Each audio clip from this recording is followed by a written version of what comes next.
Well, Jenna, hello and welcome back. Hello and welcome back. Here we are. Cheers. We had so many thoughts about ACOTAR that we realized we just needed to break it into two. Yeah. So welcome to part two. Yeah. Welcome to part two. If you haven't watched the first one, highly recommend going back. We talk about some pretty crazy theories that we have for ACOTAR and the entire series and universe. Lots of foreshadowing. Yeah. And as a reminder, this was our first reread of this book, but we are talking about the entire ACOTAR series with potential spoilers for the Crescent City series and the Throne of Glass series. Right. So for this episode, we're just covering A Court of Thorns and Roses, but there will be spoilers for the rest of the series. Correct. Yes. Yes. Before we get into spoilers, look at our shirts. We didn't even really realize it, but we both ended up themed. Shelby, tell me about your shirt. I got it off of Etsy, and I wish I had the name of who I got it off of, but it says, actually, will you read it for me? It says, Valaris, City of Starlight. What's on the bottom? Oh, yep, to the stars who listen and the dreams that are answered. Aww. You go look up the Etsy shop while I show mine. I'll look it up and then I'll just put it in here when I find it. But yeah, I found it off of Etsy, ordered it, and I thought it was so stinking cute. It's like gray and gold, but like heather gray-ish, I think. And so it's so sweet, and we didn't even plan this. But what is your shirt? Mine says Illyrian Mountains Hiking Trails. Oh, hell yeah. So it's kind of like a fake national park shirt, kind of. And then at the bottom it says Valaris Night Court. But oh my god, that's so funny. That way. Mine is like tan with I don't know, black screen printing or whatever. How funny is it that we always do the opposite colors? No, we do always do opposite. But mine is from the Bookish box. So is my cup that says Late Night Reads, and this is like my favorite cup. If you also are neurodivergent like us, the little spikes on this cup are like the most satisfying. Oh, because they're like this. Oh, they're like the soft touch. Is that not like the most satisfying feeling? Yes. I do. I just sit and touch this cup all day long. Oh, it's very satisfying. Noted. Anyway, so we've been dropping hints on what we want for Christmas today. So both from the Bookish box, if you're interested. I love it. I love it. Yeah. So you've got on black and white, but like I've got it switched. So like I've got like dark and light. Yeah, we were laughing earlier when she sat down and I realized that she's always wearing light colors and she has lighter hair and I'm almost always wearing black, so I look like I have no hair. So because my very dark brown hair just blends in, which is kind of funny. That is really funny. Embraces the like black cat golden retriever. 100% it does. Oh my gosh, I love it. Yeah. Just an embodiment of our personalities. And for real it is. Oh man. Well, are you excited to get back into ACOTAR? Heck yes. Our first conversation was so good that I'm so excited to continue on with the conversation because we're going to start out with something a little bit more lighthearted because I know we ended on kind of like an intense theory. And so this time, Jenna, and spoilers. Again, reminder, spoilers. Again. Yes. So there was a bunch of spots this time that I just laughed so hard. So I kind of want to do a nice little... I think like when they do the highlight reels. Oh my god. This is a highlight reel of the moments that I thought were funny in ACOTAR. And the first is when after Feyre has caught the cereal and Tamlin is like, you actually snared me, like a human girl. She says, despite myself, despite the afternoon, my lips twist upward. Is it supposed to be hard? And all I saw in there was Legally Blonde. What, like it's hard? And I just started laughing. Gosh. That was 100% like what I thought too. What? Like it's hard? I know, because it was so funny. Oh my god. Harvard Law School. Like it's hard? No. I mean, she did snare it really easily, and I thought it was so funny when Alice was like, all you have to do is give it a cloak. Like, why did Lucien tell you to do all of that? So, I guess kind of on that note with it though, did you really think it got caught easily the first time intentionally? Or my opinion is that the first time maybe it actually accidentally got snagged, but then when Feyre saved it, I think the second time he It knew was- it was her, and he's like, "Oh, oops, you snagged me. You got me. You got me." Side note, have you seen there's like AI art or something of the cereal in the new coat? And it's like when the cereal is slaying in her new coat, and it's like, No, I haven't. You and gotta she's send like that to me. sipping her tea. Well, place image of it here. Oh my god, it was so funny. It had me cracking up. I just haven't saw seen it that. because now I'm seeing all ACOTAR everything. Nice. And it was like her like sipping on tea in the new cloak. And Oh, it's that's like, oh my hilarious. God. That was my favorite though. I thought that was so But like it's funny. hard. But like it's hard. And then I know we just kind of very briefly talked about that, but the Tamlin's limericks. Oh my god. Oh my So god. Feyre has been trying to teach herself how to read because she wants to send a note to her siblings and her father to let her know that they're okay. But, you know, she can't really read or write. So she's trying to read this children's book and coming across all these words she doesn't know. And she is writing down all of these words on a sheet of paper, which Tamlin finds. And he takes and... The funniest part was he cleared his throat and read the first poem. There once was a lady, most beautiful, spirited, if a little unusual. Her friends were few, how the men did queue, but to all she gave a refusal. And I go, did he just say she has no friends? But okay, are limericks, like, are you super familiar with limericks, I guess? No. Okay, no. so this is a little shout out to my papa, my grandpa. He was the most wonderful human and so funny. He's so funny. And he loves limericks. It's like a big thing. And so like on his birthday and stuff, a lot of times we'll like write limericks in his birthday cards because he loves them. Specifically limericks. And so I died laughing that again because like, you know, people who I guess know anything about homes and stuff, it's like a very specific pattern, right? of I did know that. beats. And so yeah, I was dying thinking about that. And then when they were like supposed to be specifically getting dirtier and dirtier, that's like, exactly what my grandfather loves. The dirtiest, nastiest limerick that you can give him. And it is so funny. And so I was just had this like, oh, thinking of you, Papa. Oh Love my god, you. that's so cute. Yeah. I actually love that reference. Oh my gosh. I also thought it was so funny when they got dirtier and dirtier. I could just picture Feyre like, oh. Yeah, so that was super funny. Also, another thing that really made me laugh was the initial attempts at flirting from Tamlin.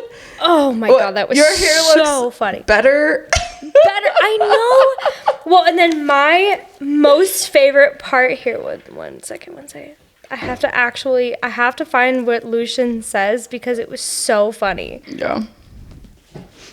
Okay, there is one moment that makes me really laugh from Lucien though, and it's after Feyre's kind of been flirting with Tamlin a little bit more and blah blah blah blah, and you know, Tamlin is like, okay, well, for a kiss, I'll show you what this all looks like, right? And they come back, and Lucien goes, if I offer you the moon on a string, will you give me a kiss too? Oh my gosh, I thought that was so hear the sass. Funny. I could hear the sass in that, and I thought that was super funny. I loved that so much. I thought that was so funny.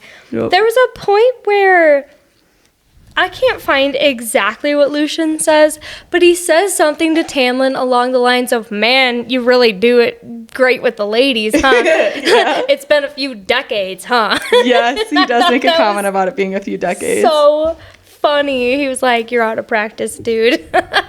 And Lucien was so funny this time around. Oh, he was too. Yeah, although he is kind of a dick in the beginning, but I think in a funny way. Well, I think it made me appreciate him and Feyre's friendship more. Oh, yeah, absolutely. Because in the same way that Feyre had to learn to appreciate the Fae, Lucien had to appreciate the humans too. Mm-hmm. And I think that was kind of like they both learned from each other, like, okay, well, fine, I guess we can kind of get along, and maybe it makes me value you as more. Lucien's little, like, sarcastic remarks had me giggling so hard. Mm-hmm. And he always was on Feyre's side, mm-hmm. except for the one time where he says, like, you know what? He never even had to be honest with her about it. And he was like, I hesitated. You know, it might have only been a few seconds when I heard you scream with the cereal. Mm-hmm. But I did hesitate, and for that, I'm really sorry, and I broke my word. Mm-hmm. He did not have to tell her. Mm-hmm. But he did, and I was like, that is an honorable man right there. Like, I loved Lucien so much this time around. Same. And I don't think I appreciated that friendship before. Right. Well, and I think I didn't in this book because I thought he was such a side character. Yeah. I didn't pay as much attention to his background in this one, too, or even just the trauma of how his eye got taken out, and that Tamlin, specifically Tamlin, is the one that gives him the, I don't know, like fake mechanical eye. Yeah. That whirs. But we still don't know anything about that eye. And so it makes me really curious if, especially if Elaine is going to have a book at some point, which I'm sure Lucien will be a fairly big character. And so, so I kind of wonder what, like, if we'll get more background on what exactly that eye is, what it can do, because I don't think we really know very much at this point. So that was kind of interesting. Too. And there was another point when we were on a break that you were talking about that you noticed also towards the end of the book with Lucien that Feyre notices. Oh, yes. I thought this was so interesting, and I thought it was a huge foreshadowing. And I think you should read it word for word when you find that quote. Okay, let me just find it really quick. It's at the very, like, towards the very end of the book. Yes. Okay, so it's on page 406. I'll help you out. And Feyre is looking at them, and she goes, hold on. Feyre is dead. Dead and looking through Rhys's eyes. Yes. And so she's seeing everybody through Rhys's eyes, and she says, someone appeared beside Lucien, a tall, handsome, brown-haired male with a face similar to his own. Lucien did not look at his father, though he stiffened as the High Lord of the Autumn Court approached Tamlin and extended a clenched hand to him. And do you remember, so when I listened to this on an audiobook, I sent you a Snapchat and I was like, oh my God, I finished it and there's a thing and it's about Lucien. And you were like at a concert or something and you were like, I didn't get to listen to it. And I was like, I was just boasting about I think Lucien's dad isn't actually his dad. That you don't think that the Autumn Court High Lord is Lucien's dad. Yes. So we've kind of talked about this theory before. Because in the later books, they talk about how Lucien's dad might not be the High Lord of the Autumn Court. And so we think that these are two different men that Feyre is describing. Yeah, somehow the way that sentence read this time, I couldn't tell if it was like, because the brown-haired man I kind of thought was Helion. And so I thought she was saying that she saw Helion standing next to Lucien. Who is the High Lord of the Day Court. High Lord of the Day Court. And then afterwards, as a second thought, that the dad, meaning the Autumn Court High Lord, walked up. And so I kind of read that as two different people. Right. Because she said the one whose face looks like him. Right. And then her dad. It's a tall, handsome, brown-haired male with a face similar to his own. And the way that she always describes people from the Autumn Court as being more fair and having red hair. Yeah, they all are supposed to have like reddish or auburn or whatever. But the first time that I read it, I was like, oh, it's just, like, I didn't even think twice that it was, like, the same thing. And now I'm like, Feyre knew from the beginning. I was like, holy crap. Like, it makes me really curious to read the other books and see what else I'll catch. Oh, my gosh, me too. I caught so much more this read. Wow. Oh, okay, so speaking of things from this read, stay with the High Lord. But that's another one of those, listening to, you know, people on TikTok, I thought that it was going to be obvious this time, or like more obvious that he meant, you know, that Rhys was the High Lord. I actually don't know that I think that's true. Because he also said, don't interfere, don't like get involved, don't ask questions, don't do that, and it'll all play out as it's supposed to. Meaning, if she didn't interfere and she just kept going and she stuck with Tamlin and she said she loved him, it all would have ended then. That would have been the end of it. Yes. And so I actually do, and then I think, I'm assuming when I read it, the Mist and Fury, and she talks to Suriel again, that I'm going to that he's going to be like, oh, well, could have meant either of them. That's what I think it's going to sound like in my head when I read it again. Me too. Really? Me too. Yes. Oh. I literally, okay, so it's so funny because I also have a part like Shocker. Extra tabbed. Yeah. But I I have a coworker right now who is also reading ACOTAR, but she's getting through it so fast. Like she just read Throne of Glass, and now she's like rereading ACOTAR. And I was like, "Hey, girl, you should do a reread with us." And so she's already on like the 3rd book, and I'm like, "Love it." I didn't mean that fast, girl. Mackenzie, you're the best. And so we've been talking about it, and I got to that part, and I was like, "So unpopular opinion, I don't actually think she meant Rhys. I think he meant Tamlin." I 1,000% agree. And maybe when I read Mist and Fury, we'll see if I think different. Yeah. But I really think that because like the ACOTAR kind of has the this like funny sense of humor. Yeah. I think that he's just gonna spin as like, oh well, I mean, I didn't say which High Lord. Yeah. Like, you mean the cereal? Could have been, or cereal. That's what I meant. Yeah, not the ACOTAR. Yeah, cereal. That he's gonna be like, oh well, I didn't tell you which one. I mean, either could have been fine. You could have stayed with either one. Right. But so like for this book especially, like of course the cereal knows everything. Right. But in this book, what makes the most sense is if she were to stay with Tamlin, with all of the things that are happening that she cannot see because she's glamored. Right. To stay safe, she would stay with him. And like in Amarantha's like court under the mountain, if she were to stay under Tamlin's watch and everything, like that's where she'd be the safest. Mm-hmm. But under the mountain, the High Lord that she does stay with is Rhys. Mm-hmm. But she also stays safe. But maybe it's supposed to be a double meeting. That's what I think. So too. I think it's supposed like, to be a double meeting. Stay with the High Lord. Whoever the High Lord is there, stay with them. Because, so he says that, like, the full quote, because everybody just remembers stay with the High Lord, but it's stay with the High Lord human, the serial says. That's all you can do. You will be safe. Do not interfere. Do not go looking for answers after today, or you will be devoured by the shadow over Prythian, which is Amarantha. He will shield you from it, so stay close to him and all will be righted. I think that that's a double meaning for both of them. Or like, but I think Tamlin is supposed to be included in it. So. I think so too. I don't think it was only exclusively for Rhys. Mm-hmm. Which a lot of people on TikTok and stuff has said. So, right. Yeah. But so on the topic of the serial, do you think that he's going to play in to be any character or like any type of being that's maybe more overlapping from either Crescent City or Throne of Glass? Because that's really interesting. His description of himself is he goes, I'm a member of no court. This is on page 128. I'm a member of no court. I'm older than the High Lords, older than Prythian, older than the bones of this world. That brings up a really good point because that's a really good point to like remember for the next books because there are lots of like people and creatures and fae that are like, hey, I describe who I am and like take note of that because maybe he is somebody from like another world that we know, or like one of the beings that created Prythian or something, because we've also talked about like the Weaver and the creatures that are in the prison, and like there's a variety of other places where there's creatures that say they're not of this world or that they were before the time of Prythian in general, before the time of fae and humans.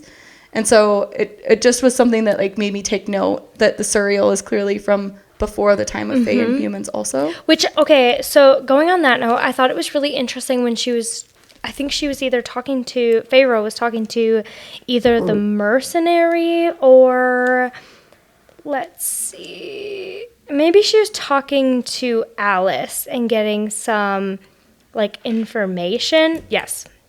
Okay, so, no, she's looking at the mural in Tamlin's study, and she's looking at, like, the history of Prythian, which was really interesting. So now she's getting, like, here's the night court, here's the day court, here's all of this, here's under the mountain, but she doesn't know what all of this means.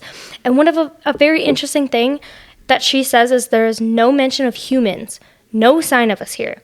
I suppose we'd been as low as pigs to them, unless somebody brought humans in from another world. Oh. Because later on, they go to talk about an army that another High Lord or being or whatever brought in to fight the High Lords of Prythian, and the Fae were helping the humans that were new. I was going to bring that up too, because Tamlin is the one that says 500 years ago, we were friends. Like humans and Fae were friends and they fought together. Yes. And we get very like minimal information kind of between how did that happen and then how did we get to the point with like Jurian and that war, right? And so there is a spread there for sure. And there was another mention, I think, in that same scene. If you have that pulled up, there's a same part in when she's looking at the map, and it makes it sound like some of this information was coming from like before the Fae even ruled the world or ruled this earth, or it was very much supposed to be before any of them existed. Exactly. And I feel like we'll learn more in the next books about like more of Rhys's history and how old he is compared to some other High Lords that we might know. And so I think that'll be a very interesting discussion once we learn more about what Rhys has to say. And Amren. I was going to say, I think it's going to be more interesting to reread Amren and to reread Crescent City with yes. What are those beings that are kind of Asteri. Yes, the Asteri that I Asteri. Oh, I mean, what I think, just tomato. Yeah, that's actually complete. I don't know why. Like, that's how I say it too. I don't know why I said I do the same thing. But yeah, so I'm more interested in understanding the Asteri because, again, now that we know these worlds are interconnected, know what their influence was on Prythian and their world. Yeah. I think that they might be involved in some of that older history. I think so too. Kind of interesting. I think it'll be super interesting too because I remember in the next few books we learned so much about like early Prythian, but like I don't think I took it as seriously. Same. And so I cannot wait to see like what it was that they like, what information that they give us, because even rereading this I was like, wow, we get so much more foreshadowing than I thought we were going to. I totally agree. It was so exciting. Yeah, it was wild. So, okay, speaking of some crossover stuff. Oh, yeah. Amarantha. There's like a couple thoughts I've had about her, right? So the first is like maybe a small thing. Okay. But Feyre has a couple dreams, and it's on 148 and 169. And she talks about like a kind of faceless but like pale-faced woman with like blood red nails like scratching her throat. Do you think that was Amarantha? I do.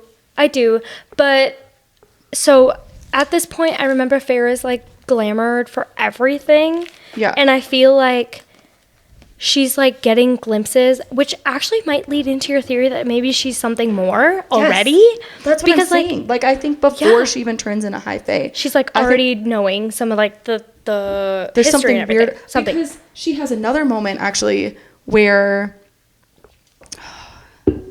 she says, so on page 46, let me go to it. Okay. That she says she like recognized the power, and she kind of writes it off as being like, oh, it's like a human innate thing, but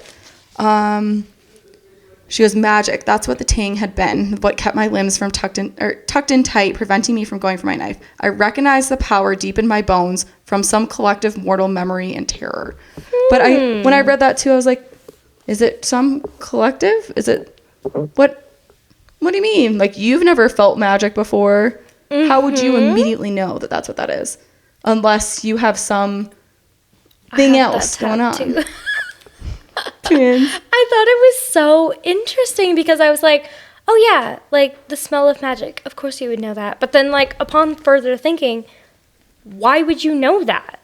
Like if you guys don't have any contact with the Fae or anything, like why would that be so familiar? And so, yeah, I mean, maybe.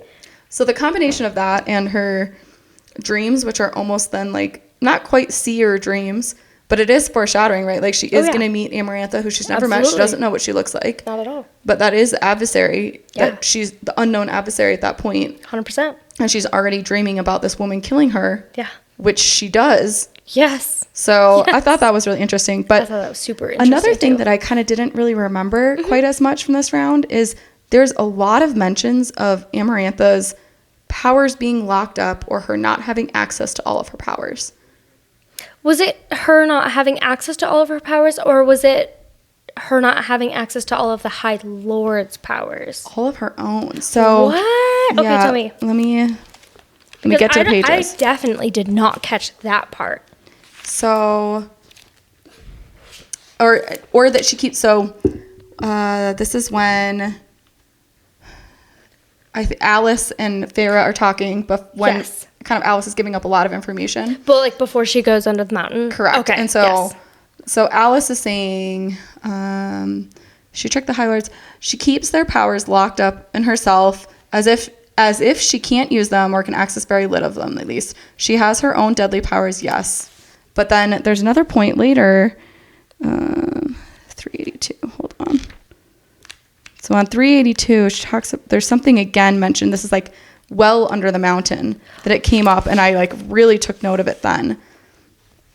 Because this is when I think she's talking to maybe Lucien. Oh, no, this is when she's talking with Rhys. And he goes, her biggest weapon is that she keeps our powers contained, but she can't access them, not wholly, though she can control us through them. That's why I've never been able to shatter her mind.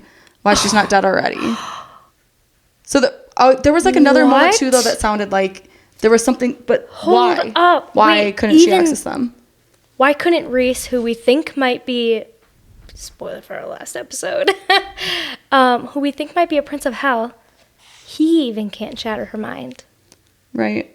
Because he in the next books, I remember that everybody talks about how he has so much more power than the other High Lords even. Have you seen the AI art of his beast form? No. All right, okay. Beast form coming in hot.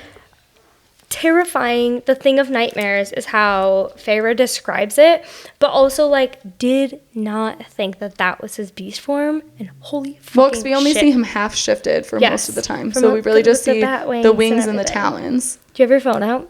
Just like TikTok, search in like Rhysand's beast form. Yeah. Yes. Wow, that's way more intense than I mean, yeah, we never really see like the rest of his body. But think about that. Isn't that crazy? It's pretty intense.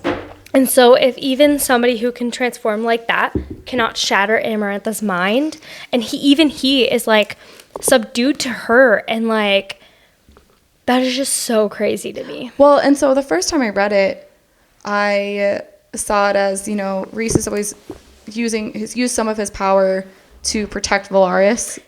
And so that's some of it, right? He's like, maybe he's not at his full power because he's like kind of hiding all of that and has some power like diverted to that. Yeah. But at the same time, if he is consistently mentioned as so much more powerful than any High Lord, it just makes me wonder what she is. If she's like Velg, like Maeve, or if she's something else. And I don't know, just the fact that she couldn't fully do that, I thought was really interesting. Yeah, that was really also, interesting. she keeps getting mentioned as her, like, smiling like a snake or her serpentine smile and stuff. Like a snake. Which reminded me of Crescent City, the, like, woman in the market, Viper Queen. Really reminded me of the Viper Queen. Because even she gave off vibes that she wasn't actually part of the Fae. Well, like, no one really... Oops. Shit. That's okay. Just a little spill. We're just like... Every episode, we gotta spill something. But, yeah, so the Viper Queen, no one really knows what she is either. And when I go back to reread it, that's one of the things I want to pay attention to. Because I wonder if she's also maybe just something from hell. Like, not like a prince, but maybe just something from hell. And so, again, it made me wonder, I don't know, are the things from hell related to the Velg, or are they just getting out from... Yeah, or is Amarantha, like, also... something from hell, because she reminded me of that, like the whole Viper thing really reminded me of that. Absolutely. So I noticed kind of like in the same way we talked about Rhys having the feline characteristics. They described her more or less like a snake.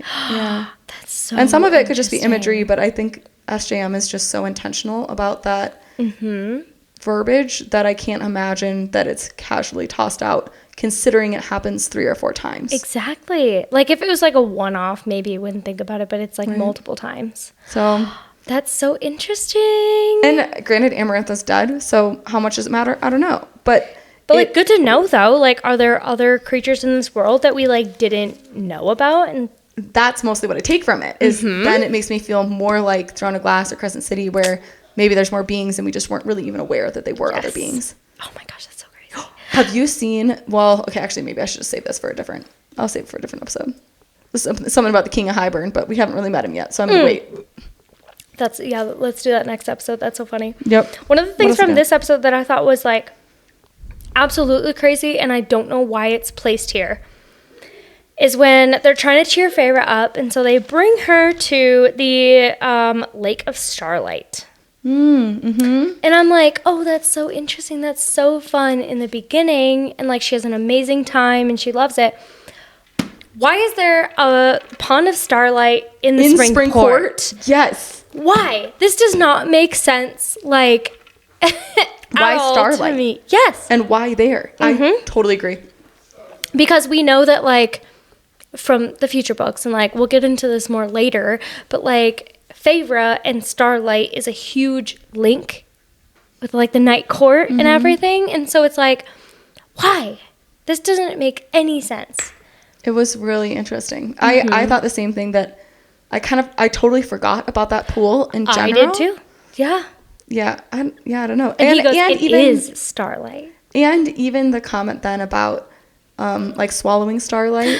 And how you'll be happy until you die. And I was like, huh. It's like, that just seems like a weird piece of lore to just put out there. Yes. And not come back to. 100% agree. Like, there's nothing casual about anything she puts in a book, and that just makes me feel like that's not casual either. Yeah, agreed. Yeah. I thought it was just like literally so interesting. I was like, that doesn't make sense. Okay, on another funny note. Yeah. The worm. Oh my god. I will never not picture. It was an Alaskan bullworm with like Sandy on its tongue. Yes. It's like, insert picture of the SpongeBob worm. Every single time.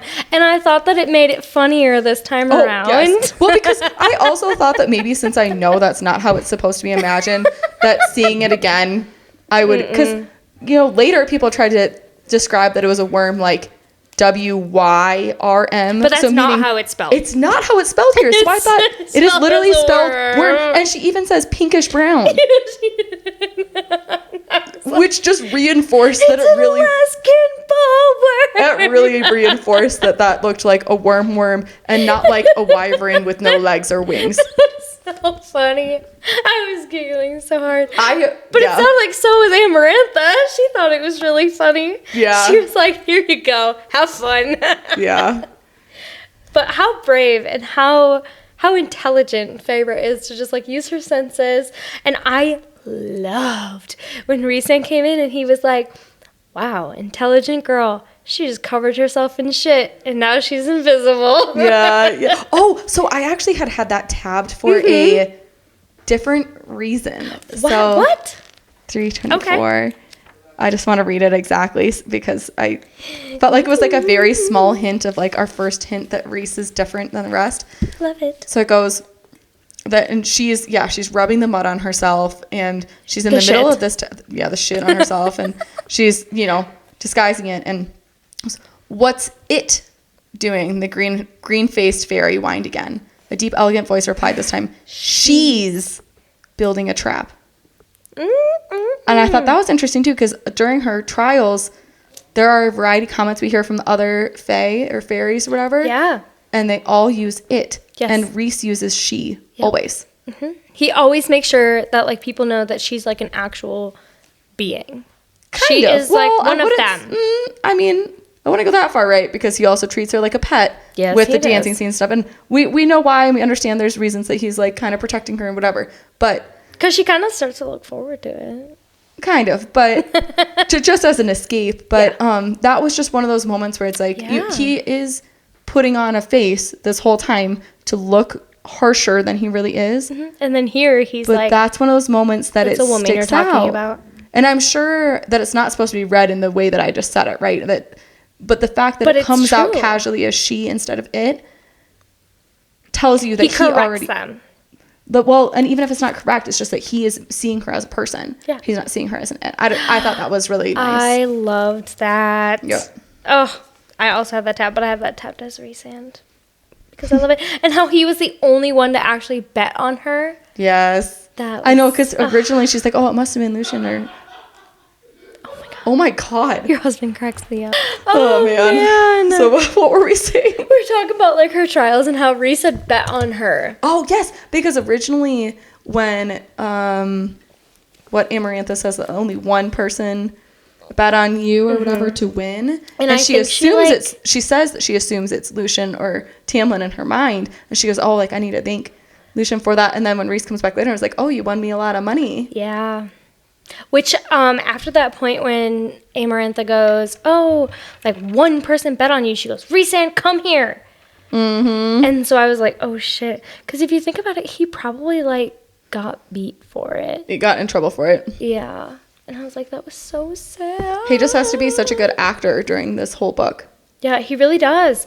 I actually tabbed a few times throughout this book where he picks lint off of his shirt. Yeah. And I had never actually caught it. And so when I've seen like TikToks and stuff about it, I was like, I don't remember that at all. And I tabbed it a few times in here. And I was like, oh, that's so sad. I did do it a couple times for sure. Yeah. Yeah. Oh my gosh. It was just kind of sad and interesting to see the face he has to put on in front of everybody in this book. And like the lengths that he'll kind of go to. So like throughout the trials, like Feyre's also put through other things, like trying to clean all of the floors with like dirty mop water, but she can't do it. And like the next part, she has to clean out lentils. Pick the lentils out from the ash. From the ash in Rhysand's fireplace. And she doesn't realize where she is. And so she's just like trying to like pick them out one by one. Frantically, yeah. And then he comes in and he's like basically just like talking to her. And he's like, I don't ever get to just like talk to people. And so they're just chatting. And he like clears it all up. And he's like, her duty's done. We're not going to keep doing this. Like, stop doing this to her. No more household chores. No more household chores. And I was like, wow.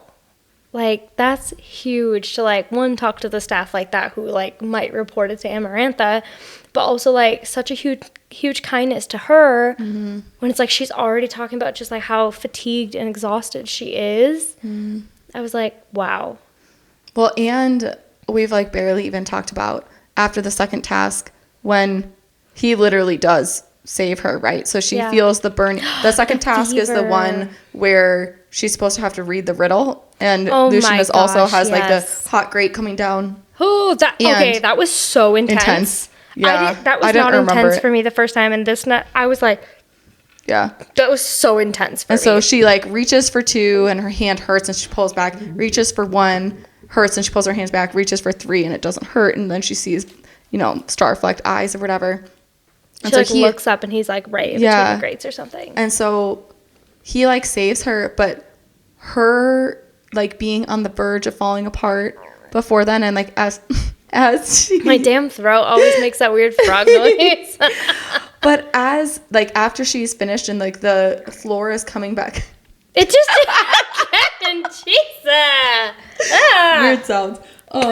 As the floor is coming back up, and he can tell that she's like about to have a fucking meltdown in front of everybody, and he's in her head being like, suck it up, 10 seconds, look at them. And then like as he turns around, he goes, good girl, keep walking until you get back to place. And I was like, yep.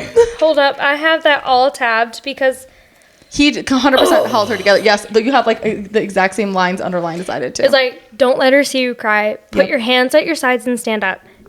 Don't give her the satisfaction of seeing you break. Recommendations. Good. Rhysand told me, stare her down, no tears, wait until you're back in your cell. Count to 10, don't look at Tamlin, just stare at her. Good girl.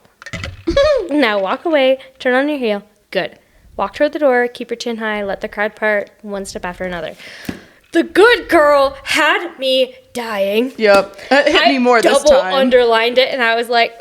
I think I put a little highlighted heart next to it, too. Like, wow. But, yeah, so it was like that followed immediately by the scene, or, I mean, not immediately, but almost immediately by the scene where he comes down, is hanging out in her cell, and is, like, actually kind of letting loose and just being like, dude, why does this suck? He's like, this is so... I just want to talk. And she's like, why are you telling me all this? And he's like, because you're the only one that I can tell and not get in trouble with. And he's like being a lot more forthright with her in that moment. And I kind of remember the first time I read this that I was like, when I read that, because I had he's just treating her like a friend. Yeah. And I had kind of been like, oh, come on, Tamlin, do something. But the entire trial. Yeah. And so there had been that hint of that, but I think I was still enough shaded into this, like, Tamlin, like, this worked out, they went back to Spring Court, she's gonna get through her trauma, whatever, that I don't know, that scene wasn't as impactful for me the first time as it was this time, like knowing what's to come. I didn't remember Feyre being such a brute towards him, though. Yeah. And this time around, I was like... She's kind of mean. She's kind of mean. And even like, when he's not. Exactly. Like, in this specific scene that you're talking about, Rhys is, like, opening up and telling her all the things. And, like, Feyre is like, I want nothing to do with you. Get out of my cell right now. Yeah. And he's like, I'm literally just trying to talk. And she's like, get out of my cell. And he's like, I don't have anybody to talk to. I don't have anybody else here. And she's so mean to him. And I was like, like, it made me really sad this time around. Like, I did not catch that the first time. The first time I was like all on Feyre. And so I was like, yeah, get out, Rhys. Yeah. Also, the very end when it's like looking back, it was so obvious, you know. The very end when Rhys is about to leave from under the mountain and he's standing with Feyre on the balcony and he sniffs and then looks surprised and then magically disappears. Yeah. He's like, oh. Like, she goes, out. What? And he just leaves. And I was like, oh. Like, this time I get it. Me too. But last time I was like, okay, that was weird. I was like, that was weird. Why are you doing that? Okay, Feyre, go back with Tamlin. I feel bad for girlies that are on TikTok reading ACOTAR for the first time now that aren't getting the whole experience because there was something magical about having the surprise the first time. There really was. And I remember, so when I first read it, like you didn't tell me anything. No spoilers. Oh yeah, lips were sealed. Lips were sealed. And you're texting me like, oh my God, Tamlin's so sweet. Like isn't he the best? He's so great. I know. I was like, wow. Like, I love this part when he does this. And I was like, who's this Rhys guy? Like, why is he such a dick? And now this time I'm like, why is Feyre kind of more of a dick? Unlike my husband, so I finally convinced my husband to read ACOTAR, which was very exciting. Very exciting. He was not surprised that Rhys was going to be the love interest. He was like, oh yeah, that's going to be the one. I was like, how did you figure that? The first time I read that, I did not get that. I didn't get that at all. And yeah, he was not fooled, apparently. Wow. Apparently he knew that was going to happen. I was fairly disappointed, although he did get a lot of attention for reading the book.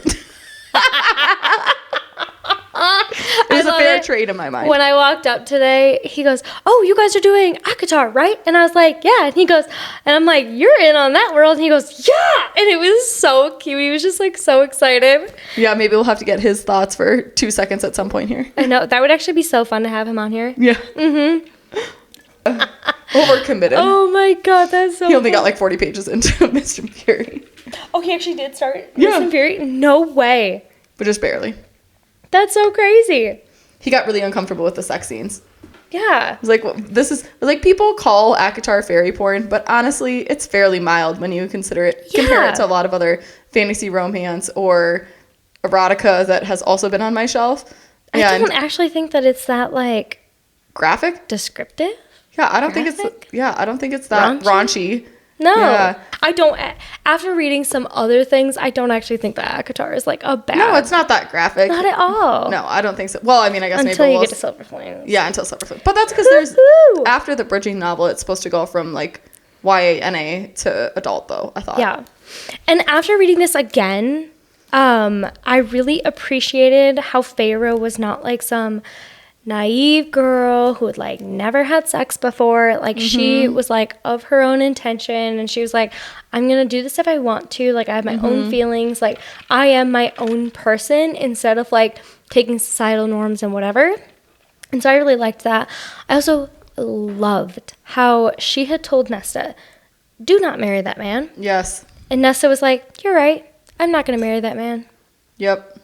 Loved I know. that. She's like, I know that his father beats his wife. She's like, don't sign yourself up for that. She's like, please, I don't want to see you like that. Please don't do that. And that was she didn't. That was another sign of maybe Nesta appreciating Feyre's advice and relationship more than Feyre realized. And maybe they were closer than Feyre actually realized. Yep. Her and Elaine too, because Elaine had said multiple times, like, I want to do this with you. I want to do that with you. I want to hang out with you. I want to be your friend. And Feyre was kind of like, I'm not a part of you guys. I'm really excited going into Mist and Fury in Mist and Fury, she goes back to the girls after she's become Fae, right? With Rhys, or is it not until the war and whatever? I can't remember if that's Mist and Fury or War and Ruin. So I'm excited to see that as well. Whenever it is that she comes back, I'm curious to see that, because kind of in the same as this book where we said we forgot that Elaine had such a personality. Oh, yeah. When they go back, you know, Nesta's louder, but Elaine still has reactions in that, and I'm excited to see what they are. Yeah, I'm kind of interested to read into her reactions a little bit more, because I remember her being, even if she was nervous, a little bit more welcoming. Yeah. And things too. And that was even with her being, you know, engaged to the fairy hater. Yeah. So I'm curious to see those girls' relationships more and their personalities more. And I think it's just like with Elaine being more charismatic than maybe we thought she was. And like that just makes it so much more of a bigger impact later on in the series when she just shuts down. And so I think it'll be really interesting to see that. I totally agree. I'll save some of my more thoughts, I guess, for that for when we I know, I was trying to like... Yeah.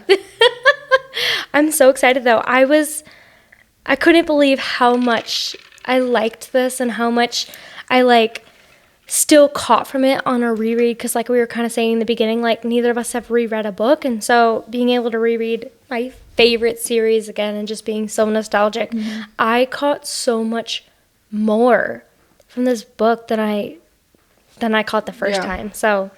Yeah, it was really fun to reread it. I'm excited to reread the rest of the series. Oh my gosh, me too. I'm so pumped for it. I think it's going to give me just like that much more of an appreciation for the entire thing. And I think before Crescent City 3 comes out, like to have that base knowledge one more time and to like talk about it is going to be so important. Because by the time like we go through Crescent City 1 and 2, it's going to be like, wow, I've read this already and like literally did not catch that part. Yes. There was so much in those books. Yeah. Well, and I'm lucky that you read Throne of Glass so recently. I finished them all in May. Yeah, so it was this year. Ago. Yeah. So that'll be nice that I can rely on you for that, because I also read Throne of Glass like at least 3 years ago. Yeah. And I'm not going to have time to reread all of those before. Not at all. No. Before the new Crescent City Did you read those before Court of Thorns and Roses or after? I think after, but probably right after. Like right after. Okay. Yeah. I mean, it was definitely... But before Silver Flame, right? Yeah, because the Silver Flame hadn't come out yet. Which is crazy, because when I read the series, I got to read them all in a row. Yeah, well, because I had so fun. But the only ones I had to wait for were Silver Flames and House of Sky and Breath. Oh, yes. The rest of them had been out when I read them, but I did have to wait for those 2 books. Oh, I remember last year when I was reading both the Crescent Cities, I had started the first one, and I was like, oh my God, it's so hard to get through. And then I like got through the second half really quickly, and then I read the second one in like a week at my old rotation that I was literally doing nothing at. So all I did was sit and read that. Yep. I was like, okay, I need another one. I haven't done with it. Oh, it was so fun seeing your reaction to the last book, because I think I had kept that pretty tight-lipped too. Oh, 100%. I had no idea. And I was also pretty good, and I'm still pretty good about, like, if I haven't read a series and I, like, think there's going to be a I'll scroll so fast. I'm like, I don't want to be spoiled through it. For yourself. Same for, like, Throne of Glass, though. I remember messaging you about the first couple books, and I was like, I love this character. She's so great. And you're like, I know, she's just the best. And then later I was like, hold up. I was like, hold up, me. Wait a minute. Hold up. Hey. Yeah, that was fun to watch you go through that too. Although it was funny because anything Throne of Glass that I would see, like TOG, Throne of Glass, anything SJM, I would like scroll past because I knew there was going to be something. And so when I was reading Throne of Glass, I like stayed off of everything. And so I was texting you on all the things. And then later on, I'd be like, wait, what? And then we'd talk about the theories and all the things. And I'm like, I get further on in the series, and you're like, what about this? What about that? I'm like, oh my God. That must have been so fun while I was reading it. It was really fun. We had very different ways that we read Throne of Glass, though, which I think was fun. Because I read in chronological order, and I read Assassin's Blade first. I read Assassin's Blade first, and I read Tower of Dawn by itself. Oh, yeah. I didn't do the tandem read. Oh. And you did it in publication order. You did it... Throne of Glass first. And then I read Assassin's Blade like third or fourth or something. I think it was fourth because I think it was that, Queen of Shadows, and then Heir of Fire, and then Assassin's Blade, and then I continued. And you did the tandem read. I did the tandem read. Empire Storm and which Tower is a lot. Dawn. It is a lot, but I recommend it because you learn different things throughout the books, and then you're not left with this major cliffhanger when you have to go through an entire book to go. But I'm biased because since I read it my way, I think reading Assassin's Blade first made Throne of Glass a better book for me. Which is crazy because when I read Throne of Glass first, I was like, wow, she's getting through all her things. And then you learn the backstory, and it's that much more important. And yes. I sobbed my eyes out because I've been talking for 3 years on this thing that happens in the book. And I'm like, it was just that much more of an emotional roller coaster to learn, like, I already know what happens to them. I just don't know why and how and how everything connects.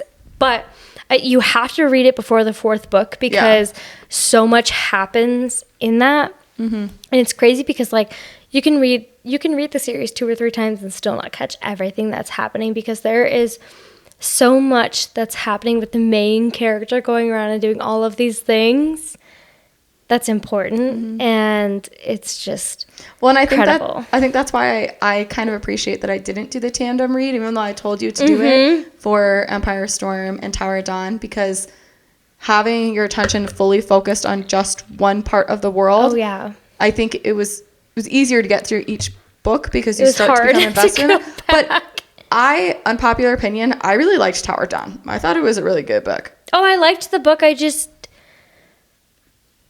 and I liked what I was expecting to happen. Switcher. But I think now that the worlds are coming together, I think Tower of Dawn is going to be more important than it was. Oh, me too. Because you learn so much information in that book. Yes. About the rest of the world. About the rest. Other beings and stuff, right? Exactly. Yes. And that, like, they bring all this information, like back. And so it's just so crazy to me that it's like, all right. Unhinged theory. How they describe Maeve as violet eyes and Hera's raven night. You think she's related to Rhys?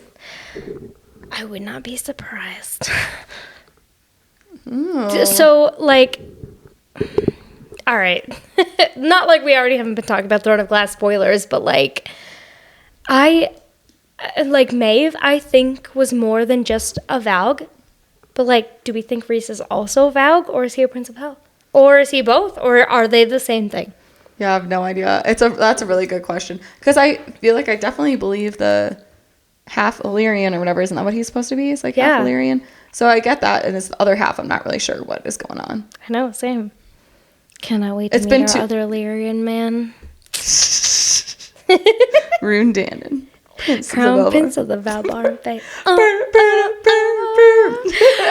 Funny story, when you texted me when I was reading Crescent City and you're like, have you seen this? I had never seen it before. When you sent me it via messages, and I was like, I had never seen it in my life. I think I had saved it because I'm pretty sure I had that. I had to send it to you later. From before you started reading House of Sky and Breath, and I was like, I have to wait until you got into that scene before I send this to you. And I had it saved. He knew 3 things. I had that saved in my photos, like downloaded from TikTok. So I was like, I can't forget this. I have to send this to her when she gets there. Yeah, I had that saved for a while before. It was so funny because you're like, have you heard the song? And I was like, I have no idea what you're talking about. Oh, and then I heard it and I was like, I've never heard this before. And I'm like, like dancing to it. Oh my God. It was so awesome. Yeah, it'll be fun to read Crescent City again too. Yeah, even though they're like ginormous books, I'm so excited because, like, okay, the world building of the first book. We'll go faster this time. It absolutely will. But I'm like, there's going to be more to pick out because I'm going to have more tabs and more notes and all of the things. And, like, it's all just world building in, like, the first 150 to 200 pages. And so I'm like, I'm going to have so many notes on that one. Yeah, it's going to be fun. Especially for like the next books too. I feel like I'm gonna have so many notes and everything, and I feel like at the very end I'm gonna need to like compile a notebook and be like, this is Prithian from like the first to the last, just like SJM universe. I wonder what her notes look like. Oh, I bet it's nuts. Could you imagine her thought process like before she even started Throne of Glass? I thought it was partially into Throne of Glass that she decided it was going to be multi-world. Was it really? I didn't know that. That's cool. I might be misremembering that. I thought I had seen from maybe like notes from one of her interviews or something that it was like a couple books into Throne of Glass that she decided she wanted it to be multi-world. Really? Because if you might not realize this, but after she had released some of Throne of Glass, there was some like back and forth between series. Like she'd released a Throne of Glass, and then she released ACOTAR, and then she released another Throne of Glass, and then it was Mist and Fury. And she had done like a little bit of back and forth between the series too. Oh, I didn't know that at all. And I mean, Throne of Glass was done well before, obviously, the ACOTAR series was done. But I think she was releasing them like. I think after she had gotten partially through Throne of Glass. Oh, so she's probably going back and like editing different parts to make it like. Yeah, I'm not sure. And don't quote me on that in case that's not 100% right. Verify that information. But I kind of remember hearing something about that. Oh my gosh, interesting. But it was pretty early on that she had the idea that she wanted them to overlap. That's so cool. Yeah. That's so fun though too, because like as readers, like normally like if I just have a book and I'm just going to read it for fun, I'm not going to go through this and just like tab everything and see what I think about like the history, and like I'm not going to deep dive into it. But like this is probably the first series where I'm like, wow, there's a whole lot going on here. Like I'm gonna go through all of it. I'm gonna go through all of like the foreshadowing, all of the history. I'm gonna see what I can find about it. I know, I love that like we're like kind of tabbed at like the same parts. I know, you can like see all the tabs are in the same spot. I love it so much. Well, this has been so fun. Do you have any other thoughts on ACOTAR? Other than I love it so much, and this felt so good to come back to. Yeah. And like I've been so excited to come back to it that like finally doing it is like it's almost better than I thought it was gonna be. Same. Because this series is just so near and dear to my heart, since it was like the first book that like got me back into reading. And like I think about these characters and I like choke up a little bit. And I think about like the characters in like the SJM universe, and I'm just like, it feels like a family kind of. Oh, it is a found family for sure. This was the first book that made me realize I love found family as a trope. I remember that. I remember us talking about that throughout all the books, and it just specifically in the next. I know, and I actually think it might be the third. Fair, but it's incredible, and it's so impactful, and I'm just excited to finally be here with it. Yeah. So make sure to continue joining us on our reread of ACOTAR. We'll be covering Mist and Fury next, and War and Ruin right after. So continue. We're going to finish all of the ACOTAR and Crescent City books before the new Crescent City comes out in January. Yes. So please follow along and listen into our next episodes. Also, if you have any theories that's going to happen in Crescent City 3, send them to us. Yes. Let us know what you think is going to happen. Let us know like the connections that you see. We'll feature on the podcast, and we'll get some good information out there. So. Yeah, we're super pumped to hear what all you guys have to say. Yay. We love you guys. Thanks so much for joining us. Thanks. See you next time. See you next time.